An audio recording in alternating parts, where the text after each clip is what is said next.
பிரச்சனை கிடையாது, டாக்டரோட பிரச்சனை. டாக்டர் வந்து அதை என்ன சார்ட் அவுட் பண்ணுறதுக்கு என்ன மாதிரியான மெடிசன் கொடுக்கணும், இல்லை என்ன பண்ணணுன்றது அவரோட பிரச்சனை. அது அவர் தான் அதுக்கான விஷயத்தை அவர் திங்க் பண்ணணும், அதை வந்து சரி பண்ணணும். உங்களுக்கு அங்கே வேலை முடிஞ்சிருச்சு, பிகாஸ் நீங்கள் ஒப்படைச்சிட்டிங்க. இப்போ ஹார்ட்டில் உங்களுக்கு பிளாக் இருக்குது, அது உங்கள் பிரச்சனையா? ஆக்சுவலி நீங்கள் டாக்டர்கிட்ட அந்த கரெக்டான ஒரு பர்சன்ட்டை நீங்கள் போயிட்டீங்கன்னா அது அவங்களோட பிரச்சனை.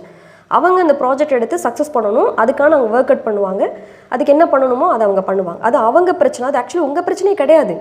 இதுதான் ரியாலிட்டி. இந்த விஷயத்தை முதல்ல நீங்கள் புரிஞ்சுக்கணும். இதுதான் அந்த சரண்டர் மைண்ட் செட். இப்போ காடிட்ட சரண்டர் பண்ணுறது அப்படின்றாங்கல்ல, அது கூட அந்த மாதிரியான ஒரு மைண்ட் செட். இப்போ மைண்ட் ரிலேட்டட் பிரச்சனை, இப்போ எங்கிட்ட நீங்கள் வர்றீங்கன்னா ஆக்சுவலி அது உங்கள் பிரச்சனை கிடையாது, அது என்னோட பிரச்சனை.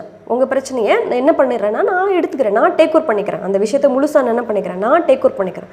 இப்போ உங்களுக்காக இங்கே வந்து என்ன ஆகும் அப்படின்னா ஒரு யூனிக்காக ஒரு விஷயங்கள் இங்கே வந்து ரெடி ஆகும். இந்த பர்சன் இந்த மாதிரியான ஒரு பிளாக்ஸில் இருக்கிறாங்க, இந்த இடத்துலலாம் பிளாக்ஸ் இருக்குது. ஸோ இவங்களை எப்படி இங்கேருந்து சார்ட் அவுட் பண்ணி அடுத்த கட்டம் மூவ் பண்ணுறது அப்படின்றது என்னோட